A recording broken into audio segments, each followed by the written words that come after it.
February 15, 2002. According to 30-year-old Jessica McCord, it was supposed to be a romantic occasion for her and her new husband, Jeff. They said that they had reserved the evening for a belated Valentine's outing. Jessica was waiting for her ex-husband, Alan, to arrive to pick up their two daughters, but he was late. She placed a phone call to Alan's cell phone, leaves a voicemail saying, "Alan, where are you? You're late." It wasn't like Jessica's ex to miss a visitation with his girls. He was not going to stop trying to be with those girls. But before that February evening was over, a 5.5-year custody battle would come to a fiery conclusion.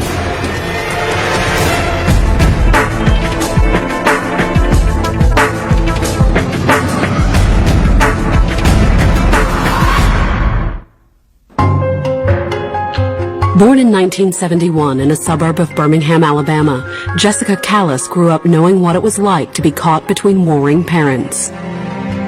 It was a turbulent home. I mean, her father beat her mother. He had been abusive toward the girls. Jessica was 6 when her parents divorced in 1978. After the split, her mother took the kids to Hoover, Alabama, and remarried. Mom was remarried to a very nice man. They were very concerned about Jessica. They did things for Jessica. They tried to keep her on track in school. Despite their best efforts, at Shades Valley High in the late 80s, Jessica embraced adolescent rebellion. Jessica was very antisocial, almost, where you mocked the people who were the most popular in school. And at Shades Valley High, few people were more popular than Alan Bates. He was elected class president for grades 9, 10, and 11. The fact that she went for Alan was very unusual. But when the pair hooked up in 1989, they had undeniable chemistry. Very physical, all over each other. They really seemed to have a good time together. She was really his first serious relationship in school. Then, a few months into Alan and Jessica's senior year, things got a little too serious. She did not graduate from high school. She became pregnant. In January of 1990, Jessica dropped out of school, and she and Alan were married. Alan, of course, was very adamant that he was going to be there for his child. A month after the wedding, Jessica gave birth to a daughter. In the fall, the young family moved to Montevallo, Alabama, so Alan could attend college on a theater scholarship. At first, it was great. They seemed to be really happy with each other and their newfound freedom of being a married couple. But shortly after the birth of their second daughter in 1992, Jessica and Alan's relationship started to deteriorate. She was very jealous of the time he spent with co-eds. Since she was not in school, she felt very threatened. She showed up unexpectedly a whole lot while Alan was really busy and created a lot of disturbances. The couple separated in 1994. Jessica and the kids moved in with her mother, while Alan found an apartment and filed for divorce. It was not a nasty divorce. In fact, when they moved out of the house, Alan hugged her and kissed her and wished her the best. Shortly after the divorce, Alan met art historian Tara Clue. The two began dating. Tara was great. She took care of Alan. She was an even temperament, a very calming effect. She was devoted to his kids. She took them places, she did things with them, and she loved them. Alan and Tara married in June of 2000. Jessica, however, wasn't thrilled by the prospect of her kids having a stepmother. She did not want the children to have anything to do with Tara. She started skipping visitations. She started shortening visitations. She started using the kids as pawns. Things grew even more contentious when Alan and Tara moved to Maryland. She pulled him out of school. She was homeschooling him, moving him around very often, leaving him with her mom so that he couldn't have access to him. She did all those things. In June of 2000, Jessica got remarried. Her new husband, Jeff McCord, was a police officer Jessica met through her new job. Jessica McCord worked for the Birmingham Police Department as a dispatcher. I became familiar with many people in law enforcement. Her contacts in law enforcement, however, didn't help her in her ongoing custody battle, nor did her increasingly combative behavior. In December 2001, she was arrested for skipping a custody hearing and sentenced to 10 days in jail. She spent most of her Christmas that year in jail because she was in contempt of court. Finally, Alan had had enough. He began the new year vowing to get control of his children's custody. Alan decided that he was going to do something different, and that was, possibly go for custody of the children. On February 15, 2002, Alan and Tara flew to Birmingham for depositions related to his latest custody challenge. After renting a car at the airport, they headed over to Jessica's to pick up the children. Alan had arranged to take them over to Atlanta, where his parents lived. But they would never make it. The fire had burned so hot that the bodies were almost unrecognizable. On the night of February 15, 2002, Alan Bates and his wife Tara were on their way to pick up Alan's 2 kids from his ex-wife Jessica McCord outside of Birmingham, Alabama. The former high school sweethearts were locked in a custody battle that had recently become contentious. Alan just wanted to see his kids, and she made sure at every point he could not. That night, Alan's dad was expecting Alan, Tara, and the kids to arrive in Atlanta at around 9 o'clock. At 10 p.m., with his son an hour overdue, Philip Bates picked up the phone. We could never get in touch with them. We dialed their phone numbers, their cell phones, multiple times, and never got an answer. We called the house, didn't get an answer. Fearing an accident, Philip Bates began phoning the authorities. I called the Alabama State Patrol. I called the Georgia Highway Department. Neither agency had anything unusual to report, yet. It was around 3 o'clock in the morning on February 16th when a farmer just outside Atlanta dialed 911 and reported what he thought was a forest fire. The police respond and put out the fire, where they discover at the heart of it this car. Our fire chief had opened the trunk to put out the fire, to be sure all the fire was out. And that's when they realized that human remains were probably in the trunk. The 2 bodies in the trunk were burned beyond recognition. So was the car. The license plate, however, had escaped the inferno. The heat from the fire caused the screws to melt, and it fell off the car and was not burned. Running a trace on the tag gave police their first lead. It was a rental car from Avis Rental out of the Birmingham airport. A call to Avis gave investigators the name on the rental form: Alan Bates. At around 5:30 a.m., shortly after police had traced the rental's tag, Philip Bates also phoned Avis's Birmingham office, trying to track down his son. The person who answered the phone says, "I need you to call the Georgia Bureau of Investigation at this number." Philip Bates immediately contacted the Georgia Bureau of Investigation and filled them in on the ongoing custody battle between Alan and Jessica. Agent Williams and I immediately got in the car and started heading to Birmingham, Alabama. The investigators went straight to the police department, where Jeff McCord was on duty.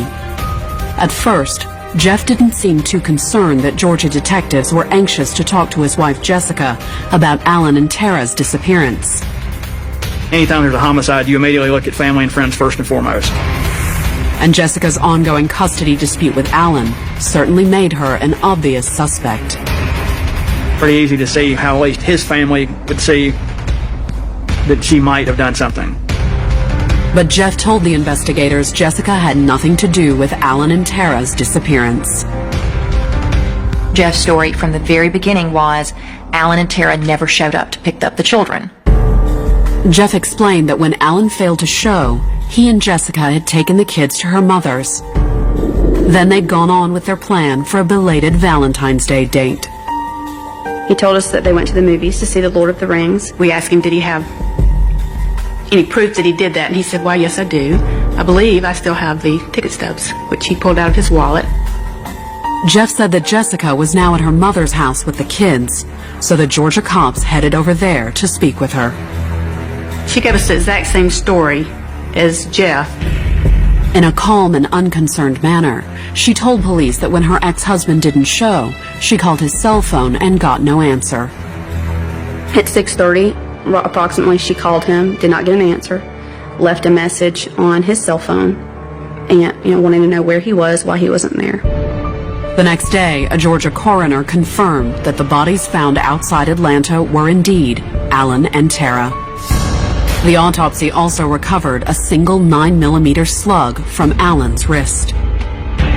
One of the bullets struck his watch, and it caused the bullet to tumble enough and slow down so that when it entered his body, it did not go through and through. On the morning of February 17th, Alabama authorities arrived at the McCord house with a search warrant, but no one was home. Police forcibly entered the home, and in the basement family room, investigators found brand new flooring and hastily patched wallpaper. They had done such a poor job. The wallpaper lines did not match up, the old with the new. And when we pulled that wallpaper down, we found the bullet hole in the wall. Inside the wall, the cops also found a bullet. And on a piece of furniture, they found a tiny bloodstain. Just a little bit on the leg of the coffee table, and, there was concern, would it be enough to test? That afternoon, the cops sent the bullet and blood sample to the crime lab. But it took 2 days for police to find the McCords. On February 21st, they tracked Jessica and Jeff to a friend's house south of town. Hoover Police Department has surveillance on the house and tracked the movements of everybody. Initially, they left the state, and when they had come back into Alabama, they met with an attorney and were staying with Michael Upton. Jessica and Jeff surrendered and were taken into custody. At the arraignment later that day, the state of Alabama charged Jessica and Jeff McCord with 2 counts of first-degree murder. The DA announced he would seek the death penalty. There was not going to be any competent play.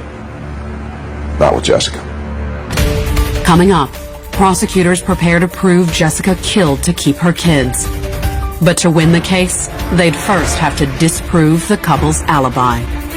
Jessica's mother testified they were at her house at midnight and could not have been in Georgia burning up a car. Due to a long custody battle with her ex-husband, Alan Bates, Jessica McCord was no stranger to the courtroom. But when she walked into a Birmingham court on the morning of February 11, 2003, it wasn't her kids' future at stake. It was her own. Charged with first-degree murder, she was accused of killing Alan, his second wife, Tara, and torching their bodies outside Atlanta. Jessica's husband, Jeff, was also charged with the crime. Awaiting his own trial, he'd refused to testify against her. I was not going to be the person to turn on, quote-unquote, turn on her. Jeff's unwillingness to testify wasn't the only hurdle the prosecution would have to get over to win a conviction. It was based on circumstantial evidence. We had no eyewitnesses, no direct evidence of what had occurred. The state began its opening arguments by telling the jury that Jessica and Jeff had ambushed Alan and Tara at the McCord's home in Hoover when they arrived to pick up the children. He was probably the shooter. It was her plan. She convinced him to go along with it, but she was smart enough to make him do the actual shooting. Then, according to the prosecution's theory, Jessica and Jeff had loaded the dead bodies in the rental car, driven it over 200 miles to a town outside Atlanta, and torched it. The prosecution claimed Jessica and Jeff had spent the next morning at home, hastily cleaning up the crime scene. They had gone to great lengths to cover everything up, ripping up the carpet and laying tile. But the cleanup, as the prosecution claimed, had missed 2 crucial pieces of evidence. First, there was the bullet police had found hidden inside the wall. That bullet was compared to a bullet that was taken from the body of Alan Bates, and it was shown that it was fired from the same gun. Second was the tiny splotch of blood on the McCord's coffee table. The blood on the coffee table was later determined to match Tara. It was incriminating evidence, but according to Jessica's defense, none of it proved she had killed her ex-husband or torched his rental car. And her alibi, they claimed, made it impossible. Jessica and Jeff claimed that they had gone to a movie, and then they had gone to her mother's house to drop off some medicine for one of the children. Jessica's mother testified to corroborate that they were at her house at midnight and could not have been in Georgia burning up a car. But then prosecutors revealed a damning piece of evidence against Jessica.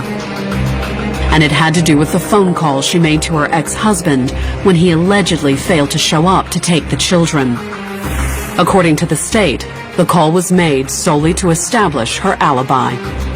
When you dial a cell phone, it hits a particular tower. His cell phone was called, and it hit on a tower that was within a 1 to 3 mile radius of the McCord home. Which prosecutors said meant Alan was already dead on the McCord's family room floor when his phone rang.